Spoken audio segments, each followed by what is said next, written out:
BPSC 67वीं PT के प्रतिभागियों को सुभाष पोद्दार का संध्याकालीन नमस्कार। कैरियर सेपर पर आपका स्वागत है। आज के इस सत्र में मैं भारतीय राज्य व्यवस्था पर मात्र 20 प्रश्नों का एक सेट लेकर प्रस्तुत हूँ। डी बसु की पुस्तक सभी आईएएस पीसीएस एस्पिरेंट्स के लिए भारतीय संविधान के अध्ययन हेतु मानक संदर्भ ग्रंथ है।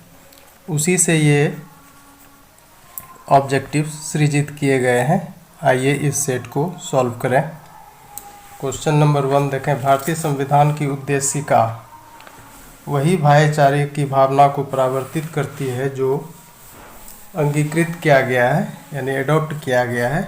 ऑप्शन देखें। यूएनएचआर 1948 घोषणा के आर्टिकल 1 में सेम ऑप्शन है, 2 में, 5 में, 10 में। तो ये जो यूनाइटेड नेशन का जो ह्यूमन राइट का यूनिवर्सल डिक्लेरेशन होता है जो 1948 में आया था, उसके किस आर्टिकल में हमारे कॉन्स्टिट्यूशन के प्रीएम्बल में जो ब्रदरहुडनेस का स्पिरिट है वो रिफ्लेक्ट करता है।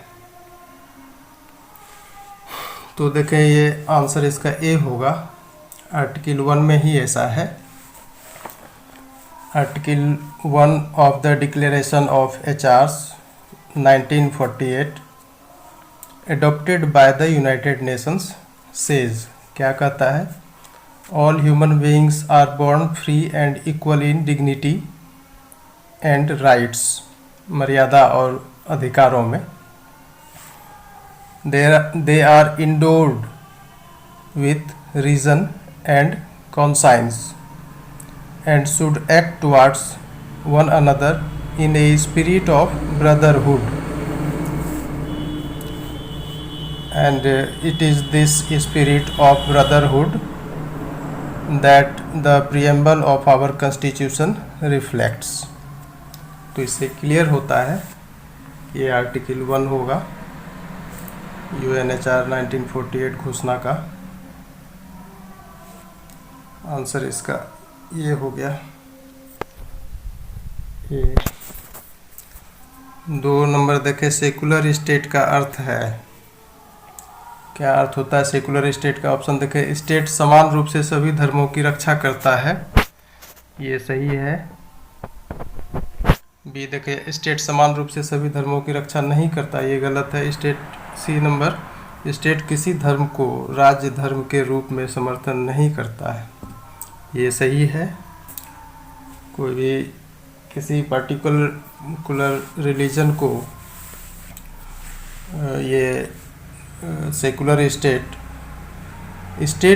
रिलीजन के रूप में अपहोल्ड नहीं कर सकता, तो सी सही है। डी देखें। स्टेट किसी धर्म को राज्य धर्म के रूप में समर्थन कर सकता है, ये गलत है। तो इसमें आंसर ई चला जाएगा। ए और सी सही है।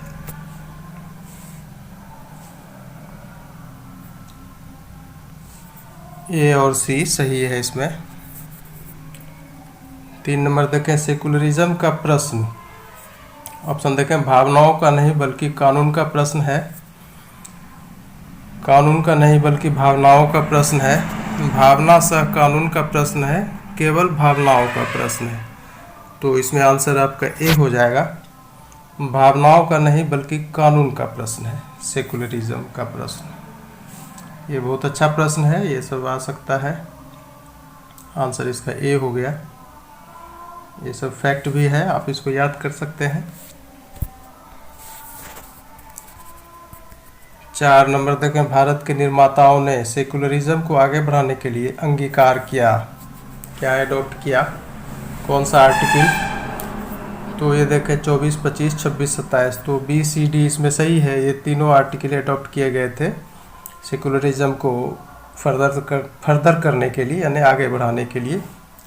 जो हमारे ओरिजिनल फ्रेमर्स थे कॉन्स्टिट्यूशन के। तो इसमें आंसर ई चला जाएगा। बी सी डी सही है।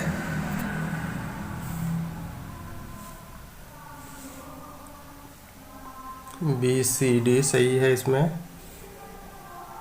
ये और ये। तीनों सही है। 5 नंबर देखें, निम्नलिखित में से किस देश ने व्यक्तिगत धर्म को राज्य धर्म के रूप में समर्थन नहीं किया है? ऑप्शन देखें, पाकिस्तान, बांग्लादेश, श्रीलंका, बर्मा। तो ये चारों का चारों अपहोल्ड किया है स्टेट रिलीजन को, तो इस लिहाज से ये चारों इनकरेक्ट होता है क्वेश्चन के हिसाब से, और फिर इसका आंसर ई ही जाएगा। इन सभी देशों ने स्टेट रिलीजन को एडॉप्ट किया है, मतलब उसको अपहोल्ड किया है, समर्थन किया है, तो आंसर इसका ई चला जाएगा।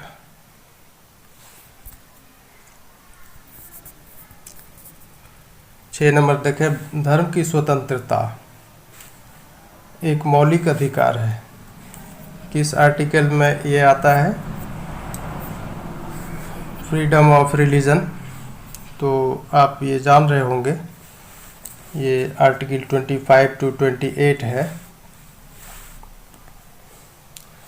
देखिए, liberty of belief, faith and worship का प्रोमिस संविधान की उद्देशिका में की गई है, जिसे क्रियान्वित किया गया मौलिक अधिकारों के माध्यम से, जिसमें धर्म की स्वतंत्रता सभी नागरिकों को अनुच्छेद 25 से 28 में प्रदान किया गया है, जो प्रत्येक व्यक्ति को freedom to profess, practice and propagate religion की गारंटी देता है।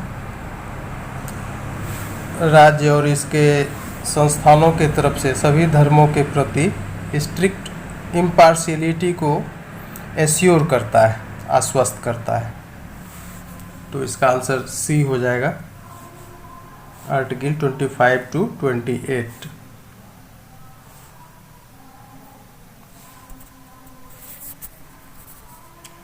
7 नंबर देखें, मर्यादा का अधिकार, राइट टू डिग्निटी कैसा अधिकार है? एक विधिक अधिकार है, एक सांविधिक अधिकार है, एक मौलिक अधिकार है, गैर प्रवर्तनीय है, क्या है ये? तो ये देखें, ये मौलिक अधिकार है। तो ये सुप्रीम कोर्ट के द्वारा ऐसा माना गया था, right to dignity is a fundamental right.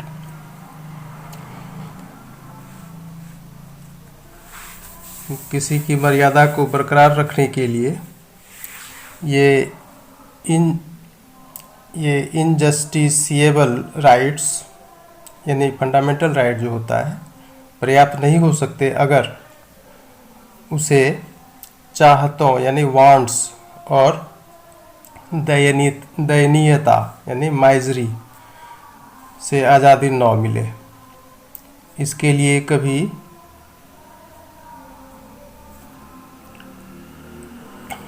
लिए कई डायरेक्टिव्स को शामिल किया गया है संविधान के पार्ट 4 में, ताकि राज्य के सामाजिक आर्थिक नीतियों को आकार प्रदान कर सके।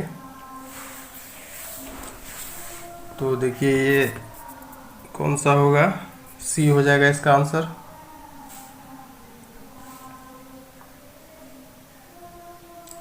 एक मौलिक अधिकार है, फंडामेंटल राइट।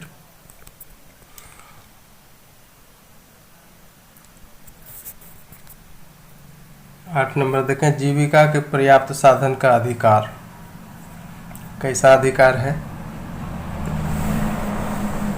मौलिक अधिकार है, राज्य के नीति निर्देशक तत्व के अंतर्गत है।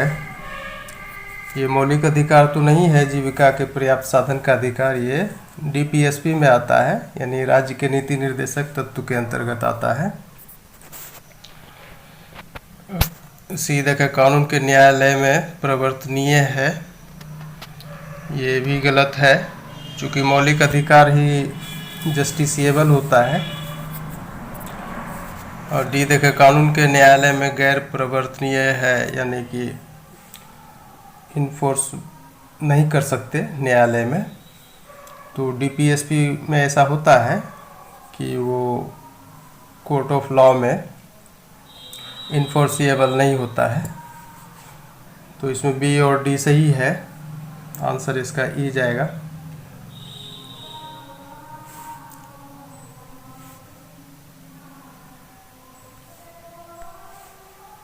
बी सही हुआ और ये डी सही हुआ। और ये जो आर्टिकल है ये 39A है, जीविका के पर्याप्त साधन का अधिकार। 9 नंबर देखें, काम का न्यायोचित एवं मानवीय स्थितियाँ किसके अंतर्गत आता है? Just and human conditions of work किसके अंतर्गत आता है? ये आर्टिकल देखें 39A, आर्टिकल 41, 42, 43। तो इसका आंसर सी हो जाएगा। ये आर्टिकल 42 है।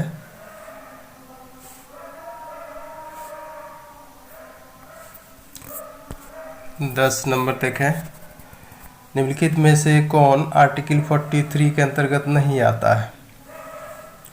जीवन का एक सुंदर मानक, a decent standard of life, a lavish standard of life, जीवन का एक खर्चीला मानक, अवकाश का पूर्ण आनंद, फुल एंजॉयमेंट ऑफ लीजर, सामाजिक एवं सांस्कृतिक मौके, सोशल एंड कल्चरल अपॉर्चुनिटीज़। तो देखें ये ए, सी और डी इसके अंतर्गत आता है, आर्टिकल 43 के अंतर्गत। तो इसमें नहीं कौन आता है? तो बी हो जाएगा।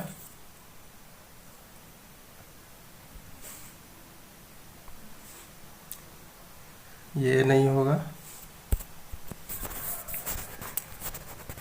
11 नंबर देखें, महिलाओं की मर्यादा के लिए सभी अपमानजनक व्यवहार त्याज्य हैं।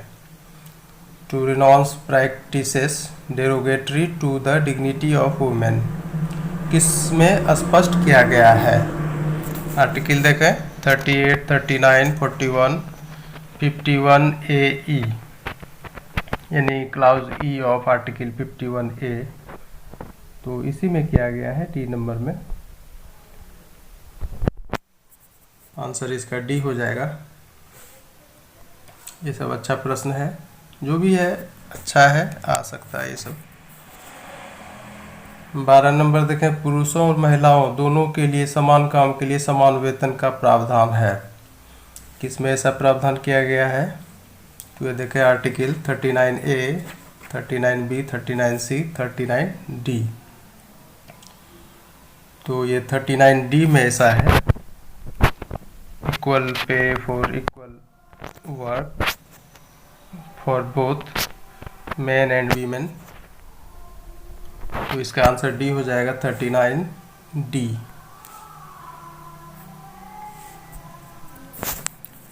तेरह नंबर देखा, अनुच्छेद 39A प्रावधान करता है, क्या चीज़ का प्रावधान करता है? 39A ये समान न्याय और मुफ्त विधिक सहायता, यानी कि equal justice and free legal aid. B देखें समान न्याय और समान विधिक सहायता, ये गलत है। न्याय और मुफ्त विधिक सहायता ये भी गलत हुआ। समान न्याय और विधिक सहायता ये भी गलत हुआ, यानी कि आंसर ए होगा इसका। ये इस आर्टिकल का हेडिंग ही है, equal justice and free legal add, article 39A। 14 देखें, महिलाओं के लिए पंचायतों में सीटों का आरक्षण प्रदान किया गया है, किस आर्टिकल के तहत? तो ये देखें article 243C D E F, कौन सा होगा? इसमें डी हो जाएगा, 243D में ऐसा प्रावधान है।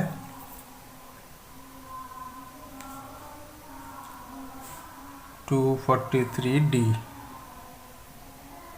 बी होगा आंसर। ये देखिए जो आर्टिकल है 243C, इसमें क्या होता है? कंपोजिशन ऑफ पंचायत है इसमें। बी में जो ऑप्शन है अनुच्छेद 243D रिजर्वेशन ऑफ सीट्स है, और 243E में ड्यूरेशन ऑफ पंचायत इत्यादि है, और 243F में डिस्क्वालिफिकेशन फॉर मेंबरशिप है। तो इस तरह से इसका आंसर बी हुआ। और अगर नगर पालिकाओं के लिए ये क्वेश्चन पंचायत की जगह यहाँ नगर पालिका होता तो फिर इसका आंसर चला जाता 243T, उसमें ऐसा व्यवस्था है।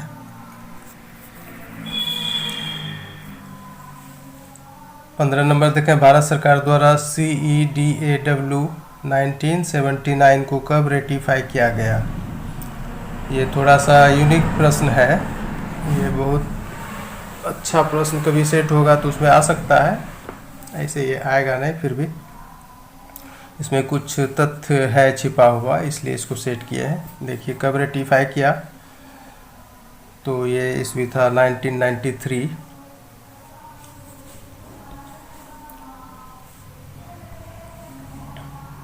में। अब देखिए ये है क्या चीज़, CEDAW, इसका फुल फॉर्म होता है convention for elimination of all forms of discrimination against women. Convention for elimination of all forms of discrimination against women, CEDAW हुआ। अब देखिए एक केस था सुप्रीम कोर्ट में, विशाखा व अन्य बनाम राजस्थान सरकार व अन्य, एक केस था, उसमें सुप्रीम कोर्ट इसको रेफर करते हुए भारत सरकार को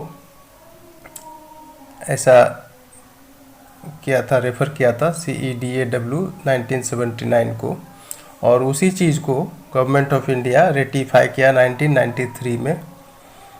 और फिर कुछ फ्रेम किया गाइडलाइंस, भारत सरकार क्या फ्रेम किया, तो वर्क प्लेसेस पर जो सेक्स हैरासमेंट होता है यानी यौन उत्पीड़न होता है, उस पर, कार्यस्थलों पर यौन उत्पीड़न पर निश्चित दिशा निर्देशों को फ्रेम किया, बनाया।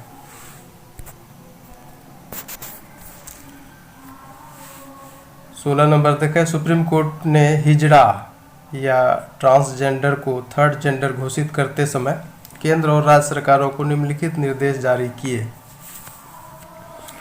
तो देखें ऑप्शन सामाजिक और आर्थिक रूप से पिछड़ा वर्ग के नागरिकों जैसा व्यवहार, ये सही है, ऐसा कहा गया था केंद्र और राज्य सरकारों को, और इससे संबंधित कानून बनाने को भी कहा गया था। बी देखें, अलग HIV सेरो सर्वेलेंस सेंटर्स का संचालन, ये भी कहा गया था कि इसको ऑपरेट करना है। सी देखें, अस्पतालों में चिकित्सा देखभाल, अलग सार्वजनिक शौचालय की व्यवस्था, ये भी सही है। डी देखें, सामाजिक कल्याण स्कीमों को निर्मित करना, ये भी सही है। इसके अलावे और 5 बिंदु हैं जिस पर सुप्रीम कोर्ट संघ और राज्यों को निर्देश जारी किए थे थर्ड जेंडर के लिए। तो इसका आंसर ई चला जाएगा, ऑल आर करेक्ट,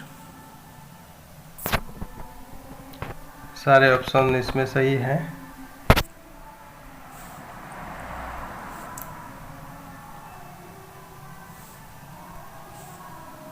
ये सब सही है।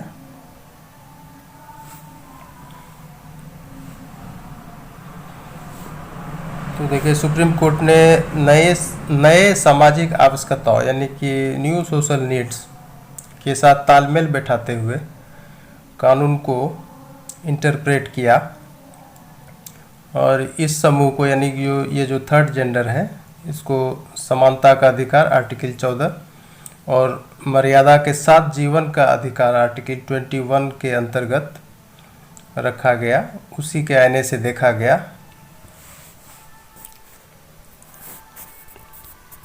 17 नंबर देखें, उद्देशिका के दर्शन में यानी ये जो प्रियम्बल जो फिलॉसफी कंटेन करता है उसमें कौन सा तत्व शामिल है जो प्रत्येक व्यक्ति का मौलिक कर्तव्य भी है। ये देखें, संप्रभुता, राष्ट्र की एकता और अखंडता, धर्मनिरपेक्षता, साझा भाईचारा, ये सारे के सारे तत्व प्रियम्बल के फिलॉसफी में शामिल हैं और ये मौलिक कर्तव्य के रूप में है प्रत्येक व्यक्ति के लिए। तो इसका भी सारा ऑप्शन सही है, आंसर इसका ही होगा।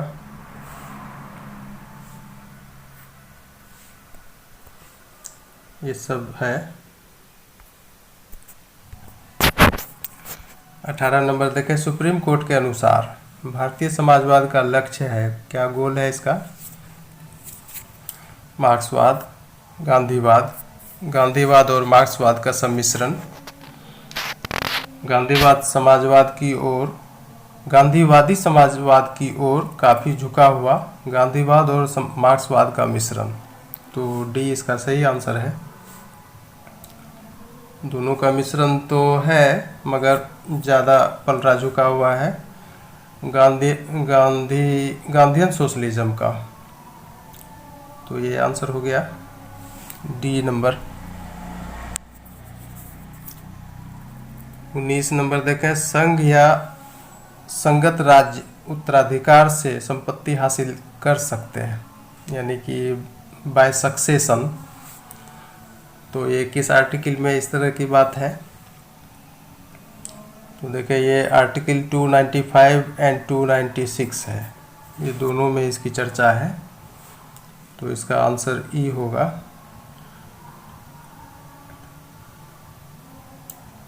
उन्नीस 294 295 इन दोनों में है इसकी चर्चा। 294 295, तो आंसर तो ई होगा ही, और ये दोनों सही होगा, ए और बी।